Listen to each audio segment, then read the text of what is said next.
Hello and welcome to Vendor Trash. Is the title a reference to my opinions, my drawing skills, or both? That's for you to decide. Across the Warcraft IP, there are probably 3 characters I would consider as contenders for most hated by the players.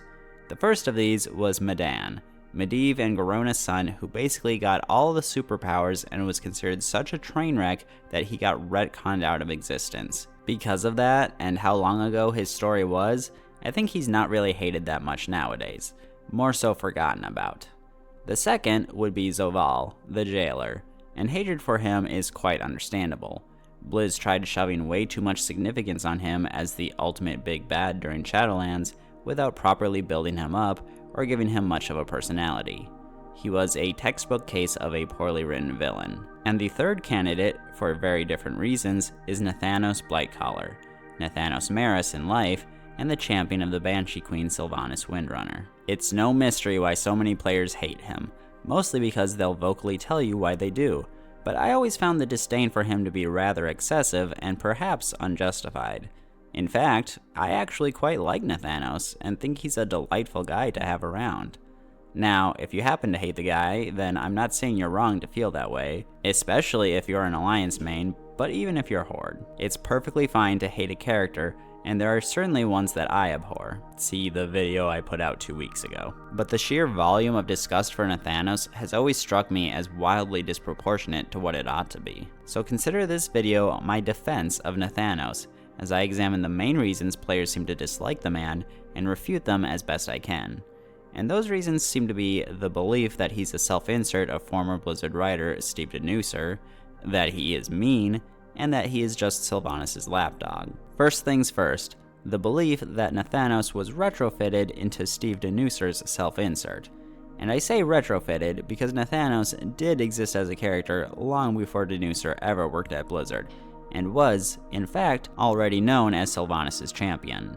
He was located at his family's farm in the Eastern Plaguelands, the Maris Stead. Horde players would quest for him, being dispatched against both the Scourge and the Scarlet Crusade, and Alliance players were sent to supposedly kill him, with him being quite the significant threat, though he manages to fake his own death and go on to become a hunter trainer in Undercity once Cataclysm rolled around. So Nathanos already had quite the resume and was clearly not invented by Denusser, though it's not impossible that Denusser adopted him as a self-insert, as that can certainly happen. The thing is, I really don't see any proof of this. Certainly, Denusser seemed to have a fondness for the character, and for Sylvanas herself, but to jump to self-insert seems overly harsh. Every writer has their favorites. Goodness knows I could list off some other Blizzard writers' pet characters, but I don't think I'd ever classify any of them as self-inserts. But let's examine the evidence to be thorough. In April 2017, the short story Dark Mirror, written by Denusser, was officially released. A story which describes both how Sylvanas rescued Nathanos from his mindless existence as part of the Scourge, and the Valkyr ritual, which sacrifices the body of his cousin Stefan to give him a new, sturdier body, less prone to the dilapidation of undeath. In patch 7.3.5, which released in January 2018, Nathanos receives a new unique model. Predating this, in November, he tweeted in response to a Wowhead article about the new model, saying, "It's like looking into a dark mirror." This clearly referenced his own short story, and conceivably the similar facial hair they had. At some point, he made a tweet from a character's point of view stating, "Day 3, I returned to Orgrimmar to report on my progress. I complimented the war chief on her crimson gaze, and asked how my own eyes might achieve a similar glow. I found her reply discomfiting," though that hardly feels like something Nathanos would ever say. And at one point, he tweeted a picture of himself in front of a Sylvanas statue at Blizzard offices, stating, "The war chief is pretty insistent that I get back to work." And that's it? If you choose to interpret this all in the worst way possible, yeah, I can definitely see the self-insert angle, but why would you interpret it that way?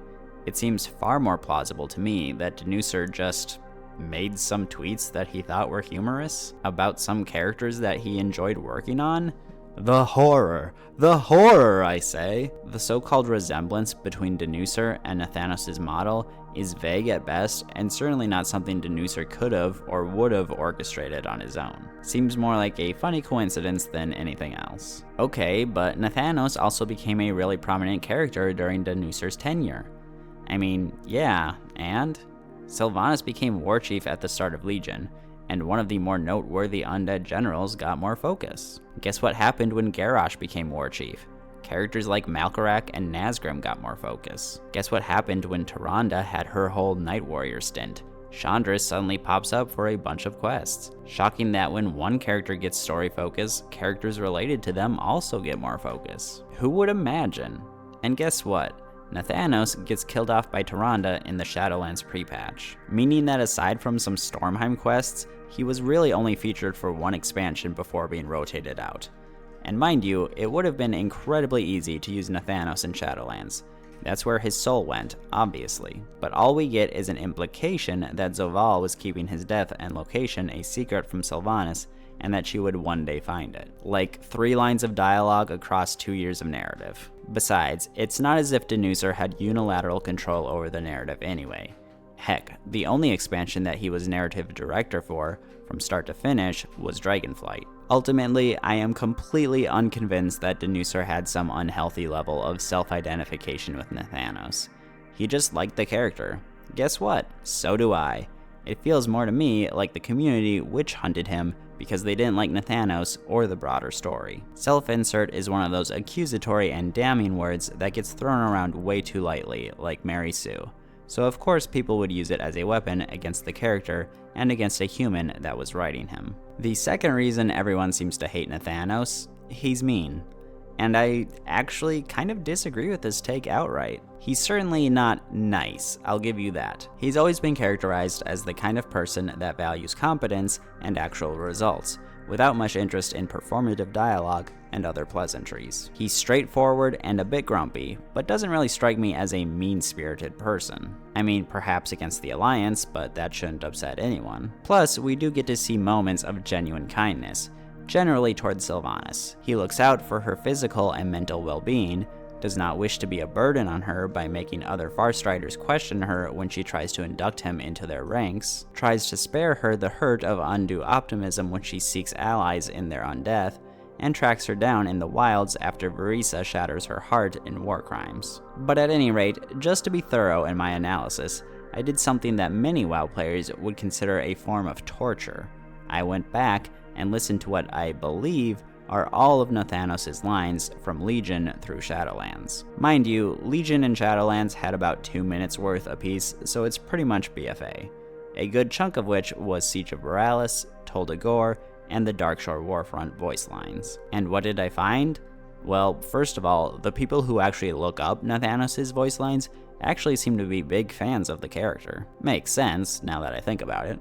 But what else did I find? Well, he's certainly not sunshine and roses. He can be quite stern and absolutely dripping in sarcasm.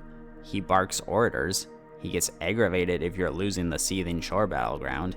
He insists that Gallywix behave in a way befitting of a Horde leader, but not really much of anything that I would consider mean. Heck, he even praises the player character from time to time, calling us a capable hero, saying that the Dark Lady chooses her champions well, and I do appreciate an efficient kill, and well done, they should have known better than to tangle with a champion of the Dark Lady. In the past, I've actually described Nathanos as WoW's biggest tsundere.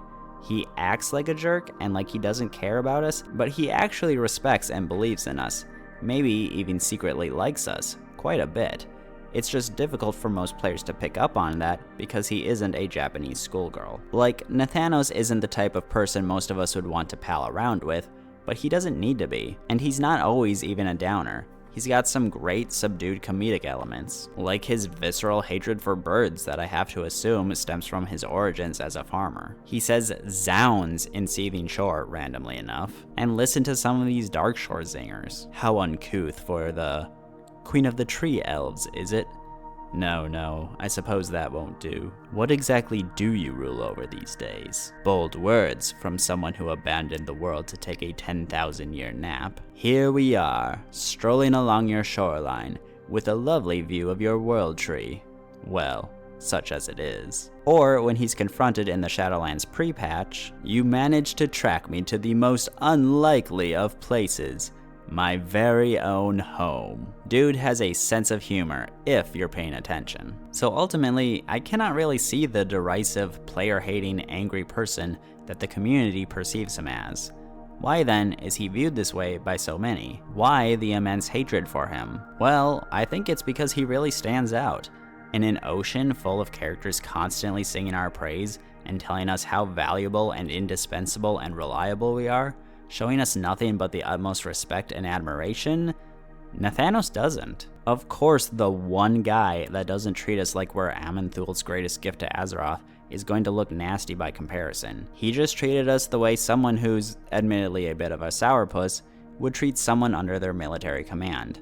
And the player base lost their frickin' minds over it. Like, Blizzard devs personally showed up to their front doors, rang the doorbells, and slapped them in the face. Honestly, no wonder the cast nowadays feels so one note. When the writers actually included a character on our side that had a bit of snark to him, he became the most hated thing in the entire franchise. It's even more jarring when you consider the rising wariness players were feeling at the time of being elevated to exceptional heights. Lots of players, myself included, weren't the biggest fans of having progressed from simple adventurers to commanders to leaders of our class halls to champions of Azeroth. It felt like power creep, or at least status creep, that had been shoved onto our own characters. So in comes Nathanos, who doesn't care an iota about our feats because we haven't proven our worth to him just yet, and it's the worst thing ever, apparently. Sometimes it just feels like players are incredibly thin-skinned and just can't handle an NPC talking down to them. Although, at the same time, lots of people love that aspect of his personality back in vanilla,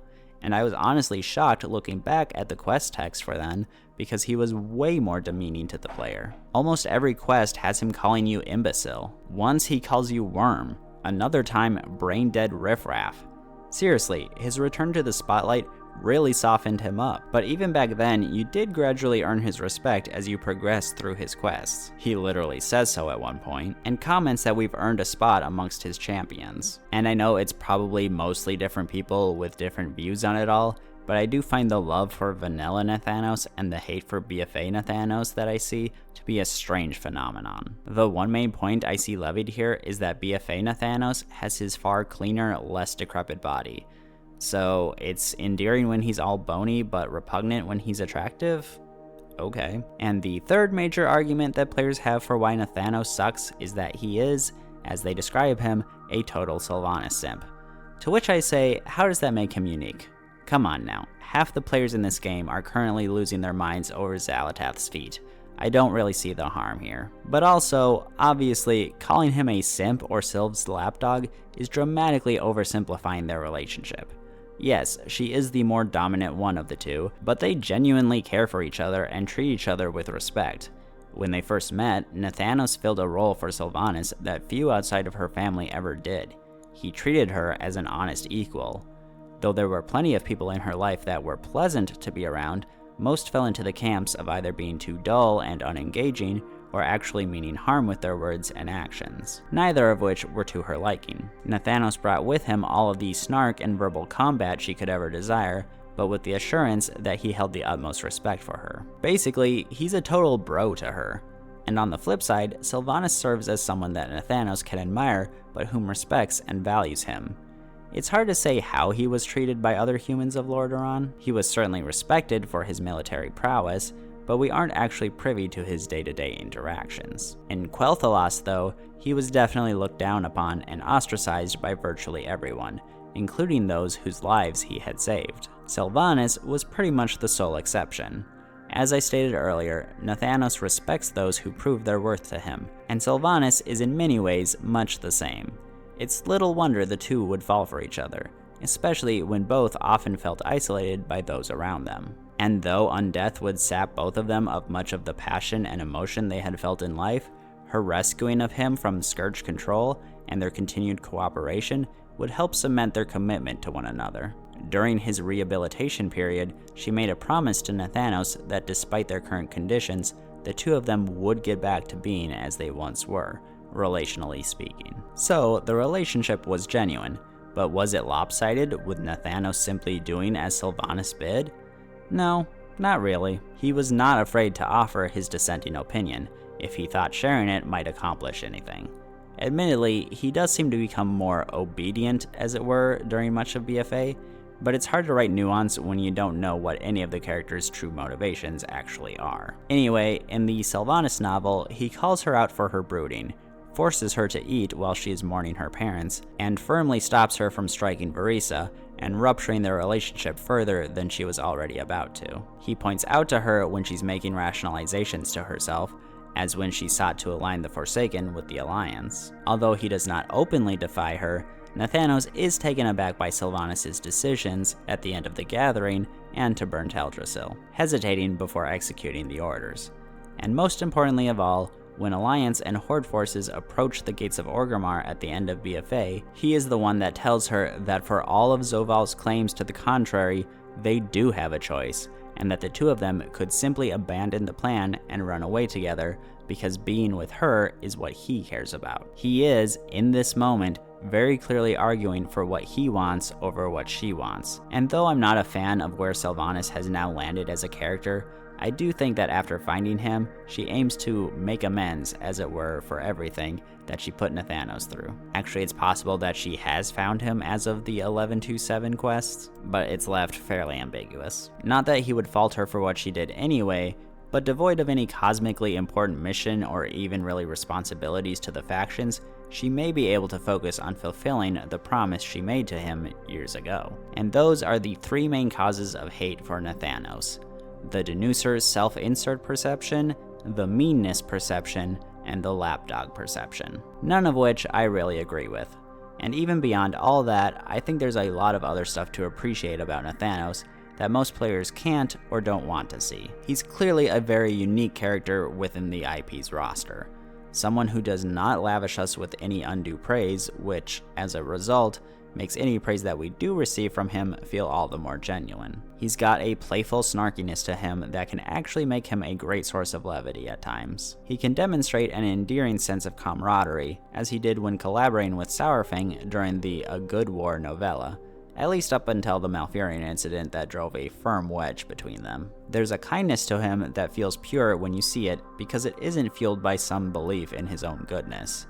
And he's among the most steadfast of characters. Always loyal, never wavering, no matter how much of a burden it places on him. Yeah, he's rough around the edges, but I think he's all the better for it. Nathanos Maris, the Blight Caller, is easily the most overhated character in Warcraft. That being said, it's absolutely fine if you do hate him. My assertion is not that any individual person shouldn't, but rather that the entire community dogpiling on this one character always seemed absurd to me. There are so many characters to hate after all. Let's make the world a brighter place and spread that hate around, shall we? For this week's drawing, I drew, would you believe it, Nathanos Blightcaller. And though I think he himself turned out, I also drew him alongside two of his Blighthounds. I'm not great at drawing dogs to begin with, all the worse when you make them zombie dogs. Poor little Plague Fang and Blight Howl here were completely incinerated by Tyrande when she attacked. How could she? They never did anything to anybody. And yeah, clearly I drew him in front of his house in Eastern Plaguelands. His very own home. EPL is very, very orange. But that wraps things up here. Thank you for watching, and I will catch you next week. Bye-bye.